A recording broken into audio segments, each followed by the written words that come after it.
Welcome to the My Opinion Podcast, a show that focuses on leadership, life, and love to empower women around the world to be the best versions of themselves.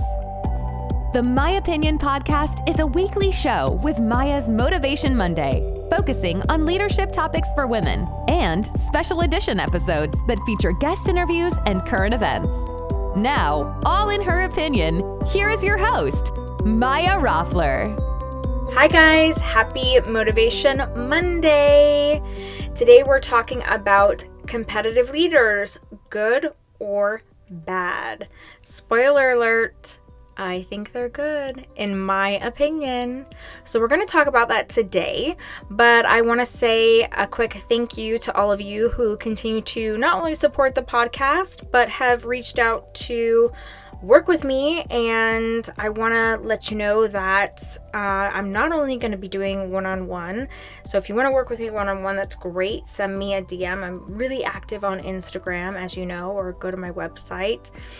My intro and outro has it, myopinionpodcast.com, or you can check out some of the freebies that'll be coming out over the next couple weeks. I am going to be helping with podcasting. I have some freebie tips coming out, and I'm also going to be diving into a freebie, just a quick glance at how you can be a better remote leader.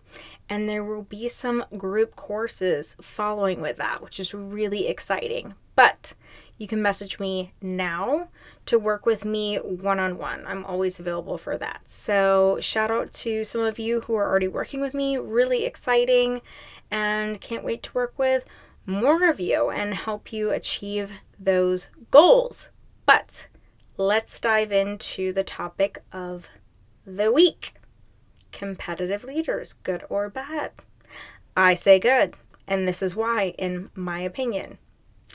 I think it's essential to be competitive, to be a good leader, because the best leaders are competitive. But what does that really mean? Well, I've talked about the fact that great leaders, this was on a previous episode, create a healthy environment for their team to encourage a positive, competitive environment.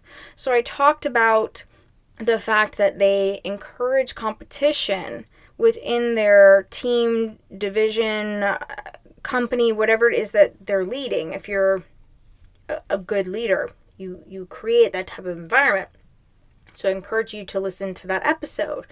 But that comes from you as a leader. And I think you have to have some competitive nature within you to be able to create that environment. But you have to be competitive, but also understand healthy competition, though, and why I believe this is so important. So you can create that healthy competitive edge in a work environment, but you can only create it if you have it within yourself.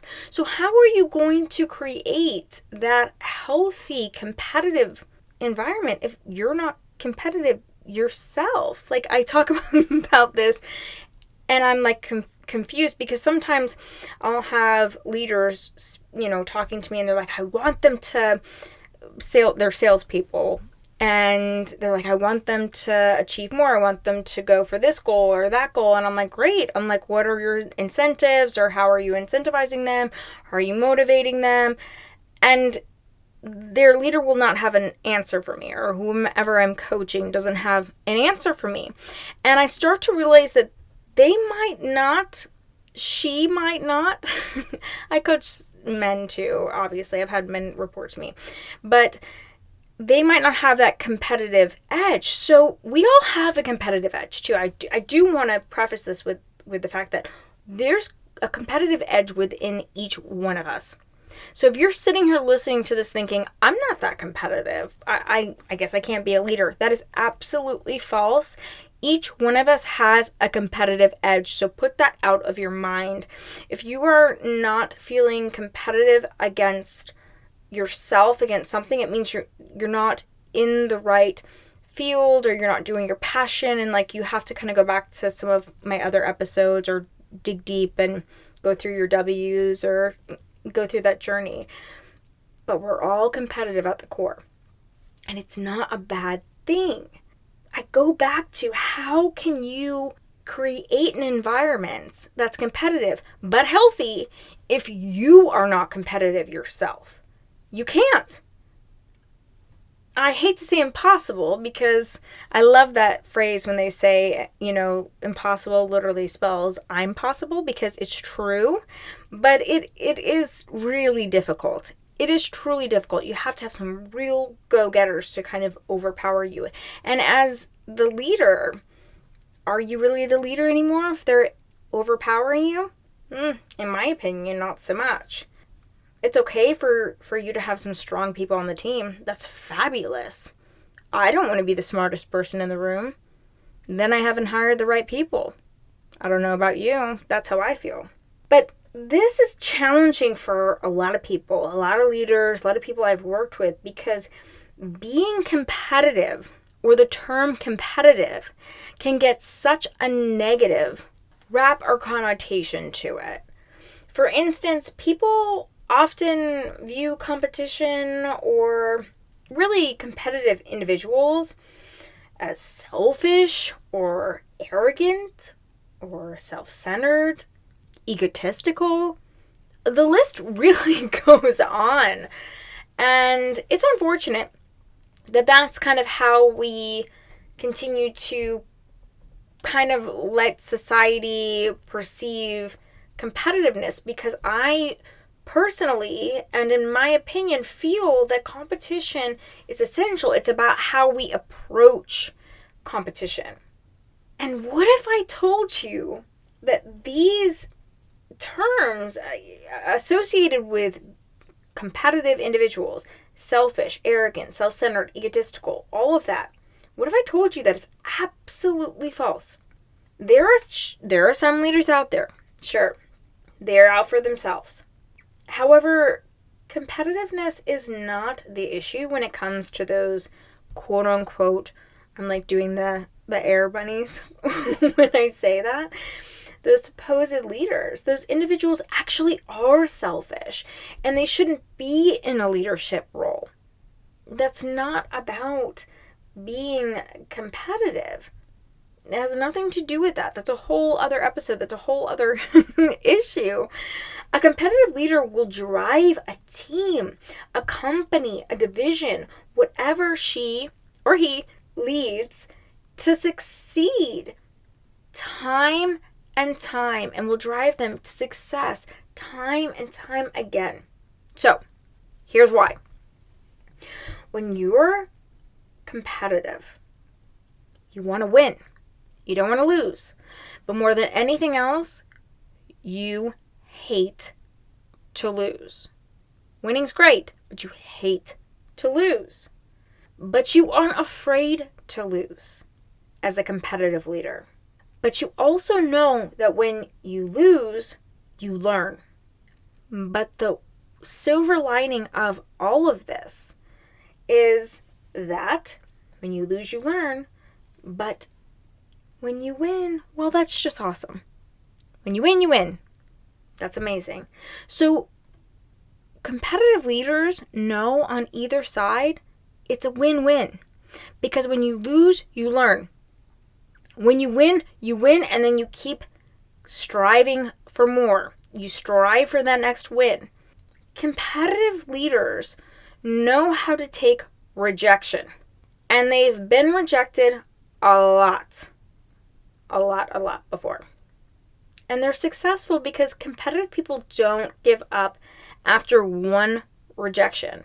That's why you want to work for a competitive leader, and that's why if you are listening to this, you want to be a competitive leader. If you are a leader or aspire to be a leader, I want you to think about this. So why are we so inspired by leaders who have these stories that are the underdogs or have been rejected or are tough? Think about, these are the big ones. We see them all the time, right? Think about the Oprahs, the Michael Jordans, the Disney, the J.K. Rowling, the list goes on. They're rejects. They've been rejected. Did they give up? No. They were rejected a lot. We can also look at this with presidents. We can look at this with anybody. I mean, anyone who's in a leadership role has been rejected a lot. We are inspired by these stories, not because of a generic story, right? So a generic story would be, I use Susie Q or Susie Joe a lot, so I'll use a different name. Molly, who went to school. She did great. She graduated at the top of her class. She then went on to a great college, and then she got a great scholarship to go and get a master's, and she got a great job, and then she got married to a great guy. She had 2 kids, continued a great career, saved her money, retired young, lived a great life. The end. Nothing wrong with that. That's a great story. But are you inspired? Nothing wrong with it. Nothing wrong with it at all. I'm happy for Molly. That sounds like a very nice life. But life is about rejection. So if Molly goes through life and doesn't experience any hardship or rejection and doesn't dust herself off and face any adversity or really anything that really challenges her, is she going to inspire you to be more? I don't know. Life is rejection. So in order to be a leader, you must be competitive enough to keep fighting, because you will lose a hell of a lot more than you will win. You have to be competitive enough to fight for the yeses more than the wins. Because again, you will lose a lot more than you will win. And you will hear a lot more no's than yeses.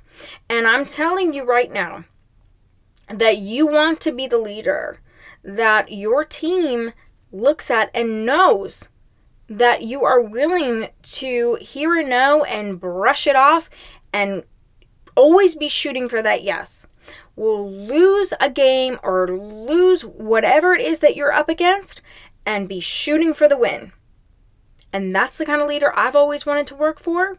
And that's the leader that I strive to be every single day.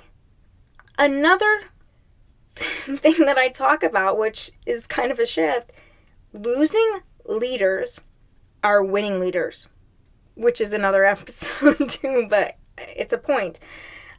I cannot tell you how many times I've lost, how many times I haven't gotten the job, the role, the sale.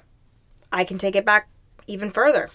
People don't believe me when I tell them that I failed classes in high school, that I struggled in high school. But yeah, I did. I consider that losing. I lost. But I then went on to college and I crushed it because I'm competitive. I lost a lot. I got knocked down a lot in my early years. And later on, I won. Why? Because I'm competitive. Because I didn't give up. Leaders don't give up. Did I doubt myself? All the time. Almost every day. After every no, and after people told me you wouldn't do this or you wouldn't do that, I wondered if I wasn't smart enough. I wondered if I wasn't sharp enough, depending on the different things I was rejected for, of course, right? I wondered if I wasn't pretty enough. I wondered if I wasn't right for whatever it was. There were so many different things. I look back now, being in my 30s now, I look back and I'm like, gosh, there were so many things I thought I wasn't enough for because I lost or I heard a no. I was rejected. I lost. I always brushed it off and I shook it off. But it comes back to the fact that I'm competitive. And I knew I was going to do it. I was determined as hell. Then sometimes you just have to have faith. You do. That there's something bigger for you when you lose. Because it's true. We have to lose to appreciate the wins. But the reality is, when you are a leader, you don't give up after a loss. You keep going. And you understand that a no or a loss or whatever it is that has happened that is what you would call a negative. Let's just categorize it as a no. You are door being shut in your face is one. We see these memes, these quotes all the time. It's truly true. It is one step closer to where you are supposed to be. The difference between a follower and a leader is a leader will dust themselves off quickly and go, okay, what's next? What's my next no? A follower might stay down a little too long. If you need to stay down and recuperate, that doesn't mean that you're a follower. A leader needs time. Sometimes I needed to breathe for a second. There were some hard blows. Those of you who follow me know I've had some really hard blows in my life. Really hard blows. What's interesting is I had faith that there was always something bigger for me after some really tough no's or losses. And I have always been right because I'm competitive. And I'm most competitive against myself. And that is exactly who you have to be the most competitive against, because that is the only person that truly matters in this life is yourself. So in my opinion, as a leader, embrace your competitiveness. And if you have pushed it down, find it. Find out what drives you. Find out what makes you truly tick. I can also help you with that. If you need to, send me a message. Because it's probably what made you a leader in the first place, or what drives you to listen to this podcast, or makes you think about leadership.